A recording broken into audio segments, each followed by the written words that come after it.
चीन में 3 बच्चे पैदा करने की मिली आज़ादी। दुनिया की सबसे ज़्यादा आबादी वाले देश को ऐसा क्यों करना पड़ा?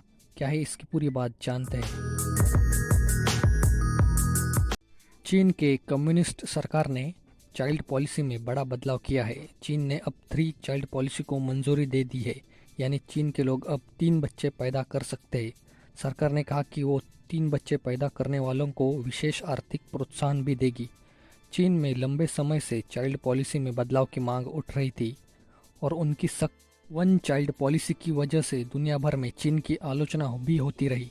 इसी वजह से चीन ने 2016 में वन चाइल्ड की जगह 2 चाइल्ड पॉलिसी लागू की थी। अब इसमें भी फिर से बदलाव किया गया है। सबसे पहले ये जानते हैं कि चीन ने क्यों लागू की थी वन चाइल्ड पॉलिसी। चीन ने 1979 में वन चाइल्ड पॉलिसी इंट्रोड्यूस की थी और 1980 से इसे लागू कर दिया गया था। तब चीन की आबादी 98 करोड़ के पार हो गई थी और लगातार बढ़ रही थी। चीन को डर था कि बढ़ती आबादी देश के विकास में बाधा ना बन जाए और इसी वजह से ये पॉलिसी लागू की गई थी। इसी दौरान लोगों को परिवार नियोजन के प्रति जागरूक भी किया गया और सख्ती भी की गई। एक से ज़्यादा बच्चे होने पर लोगों को फाइन लगाया गया और नौकरी से निकाला गया और महिलाओं को जबरन गर्भपात करने के लिए मजबूर कर दिया गया था और पुरुषों की जबरन नसबंदी की गई जाने लगी थी। और 2016 आते आते चीन में वन चाइल्ड पॉलिसी लागू रही। माना जाता है कि इसी दौरान इस पॉलिसी की वजह से चीन ने 40 करोड़ बच्चों को जन्म लेने से रोका और इसका नुकसान ये हुआ कि देश में वृद्ध लोगों की आबादी बढ़ती रही और युवा आबादी कम होती गई। इस वजह से 2016 में थोड़ी छूट देते हुए 2 चाइल्ड पॉलिसी लागू की गई थी। अब जानते हैं कि जो चीन ने नया फैसला लिया है वो क्या है। चीन की सरकार ने 20 अगस्त 2021 को 3 चाइल्ड पॉलिसी को मंजूरी दी है, यानी अब चीन के लोग 3 बच्चे पैदा कर सकेंगे। इसी साल मई महीने में सत्तारूढ़ कम्युनिस्ट पार्टी ऑफ चाइना ने 2 बच्चों की नीति में छूट देते हुए सभी पेरेंट्स को 3 बच्चे पैदा करने की अनुमति दी थी। साथ ही पेरेंट्स ज़्यादा बच्चे पैदा करें इसलिए सरकार ने लोगों को आर्थिक मदद देने का भी ऐलान किया है। इस नए बिल में सरकार finance, tax, insurance, education, housing और नौकरी जैसे कई क्षेत्रों में पेरेंट्स की मदद करेगी ताकि पेरेंट्स को बच्चों की परवरिश का ज़्यादा आर्थिक बोझ ना पड़े। आखिर चीन ने ऐसे फैसले किस कारणों की वजह से लिए वो अब देखते। देश में घटती युवा और बढ़ती बुजुर्ग आबादी। वन चाइल्ड पॉलिसी लागू होने के बाद चीन में 60 साल से ज़्यादा उम्र के लोगों की आबादी 26 करोड़ से भी ज़्यादा हो गई है। अगले 10 साल में चीन की करीब 1/4 आबादी 65 साल से ज़्यादा की उम्र की हो जाएगी। देश में बुजुर्गों की संख्या लगातार बढ़ रही है।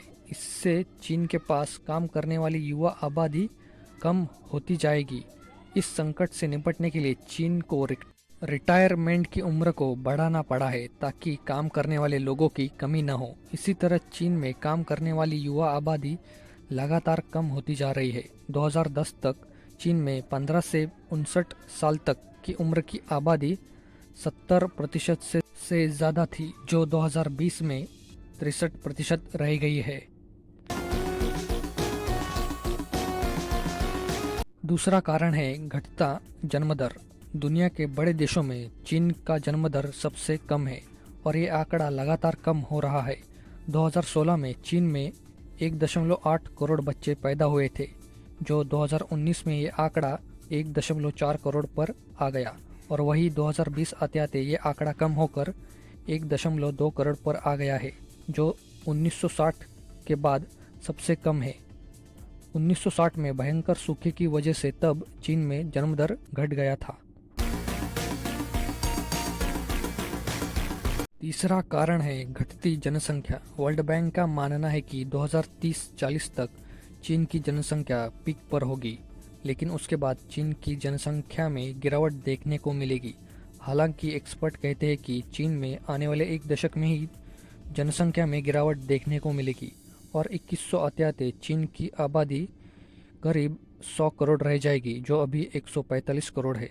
11 मई 2021 को चीन ने जारी किए हुए जनसंख्या के आंकड़ों के मुताबिक 2001 से 2020 के बीच चीन की जनसंख्या वृद्धि दर 5.38% रही, जो 2001 से लेकर 2010 तक ये 5.84% थी। चौथा कारण है बढ़ता लिंगानुपात। चीन में जब सख्त वन चाइल्ड पॉलिसी लागू की गई थी, तब लोगों को डर लगने लगा था कि उनका एक बच्चा भी कहीं लड़की ना हो जाए। इसी वजह से देश में कन्या भ्रूण हत्या जैसे मामलों में भारी इजाफा हुआ। लोग गैर कानूनी तरीके से गर्भपात करने लगे। नतीजा ये हुआ कि देश में लिंगानुपात बढ़ने लगा। लिंगानुपात मतलब 1000 लड़कों के पीछे जो लड़कियों की संख्या होती है, उसको लिंगानुपात कहते हैं।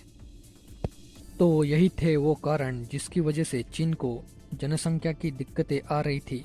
इसीलिए उन्होंने 3 चाइल्ड पॉलिसी अब अपनाई है। अब आपको लग रहा होगा कि क्या भारत में भी ऐसा सख्त जनसंख्या नीति लागू करने की ज़रूरत है। आबादी के लिहाज से भारत दुनिया का दूसरा सबसे बड़ा देश है। एक्सपर्ट्स का अनुमान है कि 2027 तक भारत चीन को पीछे छोड़ के दुनिया का सबसे ज़्यादा आबादी वाला देश बन जाएगा। जुलाई 2020 के लैंसेट ने जनसंख्या से जुड़ी एक स्टडी पब्लिश की थी। इस स्टडी में बताया गया है कि 2048 में भारत की आबादी 160 करोड़ हो जाएगी, जो भारत की आबादी का पीक होगा। लेकिन 2100 आते आते भारत की आबादी 109 करोड़ रह जाएगी, जो 2048 के आंकड़ों के लिहाज से 32% कम होगी। और इस स्टडी में बताया गया है कि भारत में टोटल फर्टिलिटी रेट यानी TFR में लगातार गिरावट हो रही है और अनुमान है कि 2040 के बाद भारत की आबादी में तेज़ी से गिरावट देखने को मिलेगी। और अभी भारत में राजस्थान देश का ऐसा पहला राज्य है जहां जनसंख्या नियंत्रण को लेकर इस तरह का कोई कानून पास हुआ। 1992 में वहां की राज्य सरकार ने इस कानून को लेकर आई और 2000 की शुरुआत में और कई राज्यों ने ऐसे कानून बनाए और लागू किए। 2017 में आसाम जनसंख्या नियंत्रण कानून लागू करने वाला सबसे नया राज्य बना और अब तक देश में 12 राज्यों में जनसंख्या नियंत्रण से जुड़े कानून बन चुके हैं। लेकिन उनमें से ऐसे बहुत राज्य हैं जो इसे लागू करने के बाद उन्होंने इस कानून को वापस भी ले लिया है। तो यही थी चीन की नई 3 चाइल्ड पॉलिसी की पूरी बात। अगर वीडियो पसंद आया हो तो लाइक कीजिए, अपने दोस्तों को जिनको पता है उनमें शेयर कीजिए और ऐसे ही वीडियोस देखने के लिए चैनल सब्सक्राइब कीजिए।